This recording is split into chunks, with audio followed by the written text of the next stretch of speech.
welcome to another fishing report with Fly Fish Fork. I'm your guide and your host, Alex Guthrie. The name of the company is Fly Fish Fork.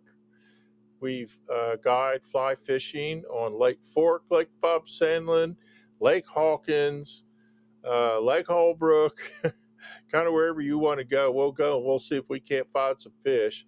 Also, been working with a lot of people that are beginners. A lot of folks are bringing their youngins to learn, and that's really, really fun. If you're um, 15 years or younger, I don't charge.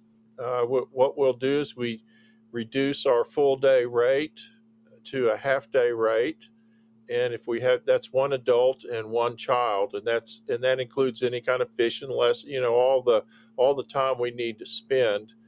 Right now, this time of year, when it gets this hot, we're typically not going to spend a lot of time on the water in the morning. Now, I would suggest that if you're just learning, or you're trying to, get your kid into it, that you go in the morning when it's a little cooler, it's a little more comfortable, because nothing's worse than going out there and sweating your cojones off and not catching any fish. That's no fun for the kid either. So, also, if you're going to teach your child to fly fish, find somewhere he can actually catch fish. So, down here on flat water, this time of year, you're probably best if you find brim beds. They're easy to find. You can see them, and they can be super aggressive. They're a lot of fun. I did it just last week, and I had a great time with the young man teaching him to fish. And he actually, I think, decided he liked fly fishing, which was really great news for me and his dad. We both enjoyed that a lot. Both of us want to see him succeed and enjoy the sport. As far as the fishing report, it's not real exciting right now. This time of year, of course, it gets just so hot. You have a straight up sun all day. You don't have a lot of variety in weather, so you don't have anything driving the fish. We actually, I'm getting up in the mornings, and right at first, there's zero wind on the water, and I like a little bit of wind. Um, and of course, as it gets hot during the day, you want some kind of a breeze, and it's been doing that, which is unusual. Honestly, this time of year, from June to September, we can go months without hardly any wind at all. So if we have a little bit of a breeze, we feel we feel pretty fortunate. Now things can change a little bit. We get some storms down in the Gulf, and they'll change our weather a little bit here and there. But all in all, it just stays hot and still, and it's good for some fishing, I guess, but it's not good for a full day fishing. So the way I'm doing full days, if someone wants to get a full day in, we'll do some time in the morning and some time in the afternoon. Otherwise, we'll just do a half day in the morning or a half day in the afternoon. The longest bite for bass is going to be in the evening time. They come up to feed right about dark, and up until that point, you'll usually find some that are moving around in the shallows, not particularly big fish, but just more active fish. Sometimes we get into some larger fish towards dark, and that would be around sunset. And then nighttime can be pretty fun if you can take it. The problem is it's hot, and there's mosquitoes. But if you can handle all that, you can have some fun for about the first hour after sunset, and then I would just go home and get in the air conditioning, not waste any more time trying them. In the early morning from sunrise, or actually first light, for maybe an hour, is going to be your best bet for topwater fishing for bass. The brim, they'll bite pretty well up until about noon. They're going to be on beds, and you're going to be kind of sight fishing with them. So, particularly if you have a young person, it's a whole lot more fun. You can catch more fish, and you can use a lighter weight rod, and dads like it too. It's just fun catching them. They're feisty little fighters. They're a lot of fun to catch, and everybody has a good time catching fish. So, regardless of the lake that you're on, there's going to be varying conditions like watercolor and shade on the water and things like that. That is kind of a standard if you're going for bass and brim, with a couple of exceptions. One is if you're fishing for if you want to fish for active bass in the middle of the day, you can go and find lily pads and grass that's in the water, vegetation in the water, but normally like duckweed or hydrilla fields or something like that. And a lot of times that'll be in the back of coves or around boat docks, and some lakes it's all along the shore. It depends on the lake. And Lake Fork this year, we have a whole lot of coverage with grass and stuff growing in the water, which isn't always the case. So this year we have a lot more opportunity. Now, what I'm going to do during the middle of the day, I'm going to go find lily pads and boat docks. So if I'm fishing lily pads and I'm fishing for bass, I'm going to take something like this little dude, who is my absolute favorite. Um, my little, he's kind of a little mouse. This one has a little longer tail than normal. It looks pretty cool here, but I probably will end up cutting a half inch or something. Look at that face. How could you not love a face like that? Look at that face. He's got the cutest little face. Um, I'll throw something like that up in those lily pads and work in between the pads and drag it across the top. And I'll get usually something. Now, some areas, like if I'm in a back of a cove and it's real shallow and it has pads, I may not find as many fish in there. They want to be nearer or closer to deeper, cooler water until they're ready to feed. Okay, so if you're there in the middle of the day, you might want to find some pads that are growing along a creek bank, or where they're coming out to the edge of a drop off of some kind. Those are places that are not really hard to find. But those fish, remember, are going to be on secondary cover, where they can get down close to deeper water, and they'll suspend down there until they're ready to feed. And now Lake Fork has such a huge shad population. A lot of those fish just stay down deep, but there's always some coming up. They're not going to go too far from their home. So try around the lily pads. If you're going to fish, um, I call it shadow fishing, but it's where I'll go around boat docks and I'll fish up under the boat docks with either a small clouser or one of my dock knockers, which is basically a bead head fly.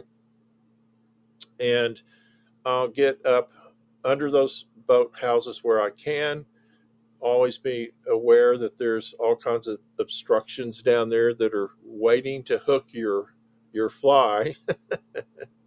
But we're going to talk about that in a second. We'll talk about a couple different options. So I'm going to fish on some lakes. Last year on Bob Sandlin, I took a little dock knocker and I had some clients out, and we took little clousers, and we just went along the retaining walls, and we just threw the clouser up against that retaining wall and let it drop down to the little footing at the bottom, and they caught fish all day. And so, it kind of depends on Lake Bob Sandlin gets a lot of shade during the day in certain parts of the lake. It's always got some shade somewhere. And I always like fish in the shade. The water's a lot cooler in the shade. The fish will respond better. They'll be, even if they're in the other water, they're more active in the cooler water. So try that. Also, um, wherever you've got hydrilla or grass mats up on top of the water, fish either on the front edge, find something that you can throw up there and drop over the front edge. A clouser can do that. There's many patterns that you can do that with. And also find something that you can throw on top and drag it across the top. Now, those fish, if there's room under there, they're going to get up under those mats. Some of these weeds you see are just floating in the water. They don't have root systems that go all the way into the dirt or the mud.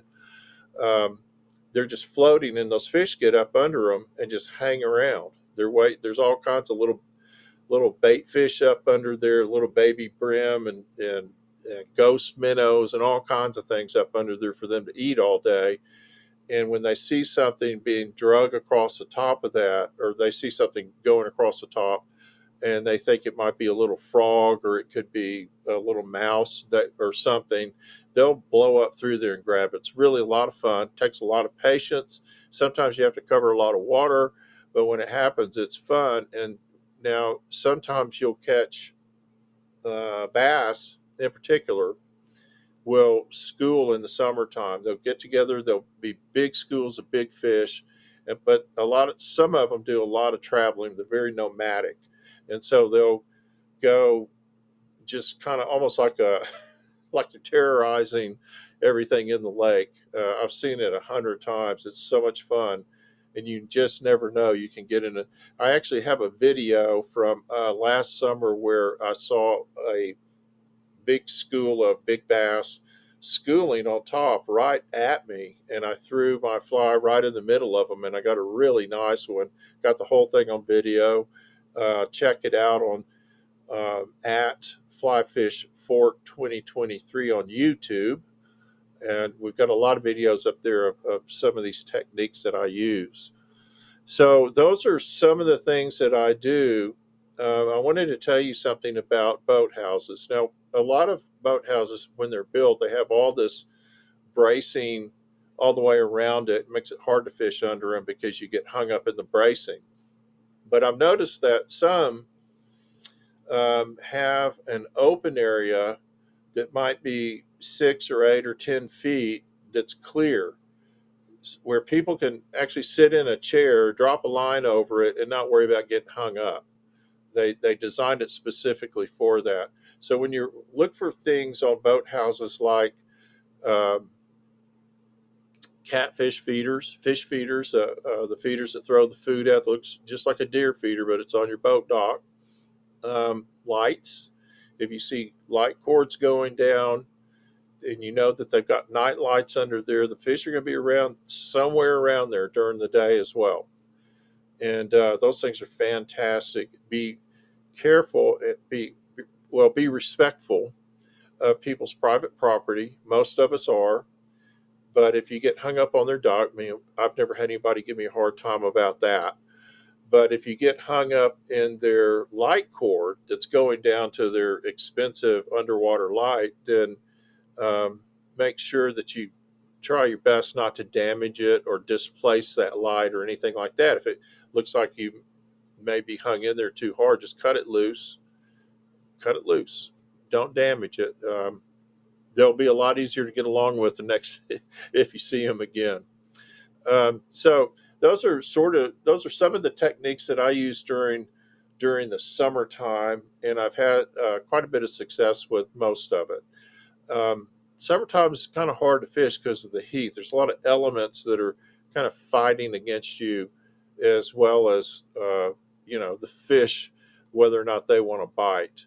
So make sure that you're hydrated. I preach this all the time, but a lot of people get sick every year because they don't hydrate properly. Pre-hydrate, and that is hydrate before you get out there so that when you get on the boat, you're not playing catch up with your hydration. Make sure you drink a couple of bottles of water before you ever get out on that lake, and then keep up with it even if you don't feel thirsty. Go ahead and grab one, slow down a little bit, drink it slowly. If you grab an ice cold bottle of water and you chug it down like it's the last one you're ever going to have, you're going to get a big cramp in your stomach. So drink slowly and make sure that that water's getting absorbed into your body like it needs to, and it'll do you a whole lot better. Make sure you have your sunglasses, make sure you have wide brim hat, use sunscreen wherever you need it. There's a whole lot of clothing right now that you can buy. I got some at Walmart the other day that's made to be out in the sun that really does protect your skin. Some of it's SPF 50 rated for as like sunscreen. So there's a lot of ways to protect yourself. And then make sure that if you have a pet in your boat, that you're thinking about their protection as well. Um, I can't imagine I would take a pet out on a boat that doesn't have some sort of a shady area like a canopy or something on it. But if I took a pet out there, I would make sure they can get out of that heat and they have plenty of cold water to drink, because they're going to get a lot hotter than you are. So those are my tips this week. Um, I'm sorry I've been absent the last couple of weeks. I've been kind of erratic. I've had a very my wife has had health challenges, and so we're dealing with that, and she's getting better. And I've had a lot of people contact me and wish her well and put her on their prayer list, and we really do appreciate that very much. If you want to go fishing, you can contact me at alex@flyfishfork.com, or you can just go to my website and hit book a trip. You can do that.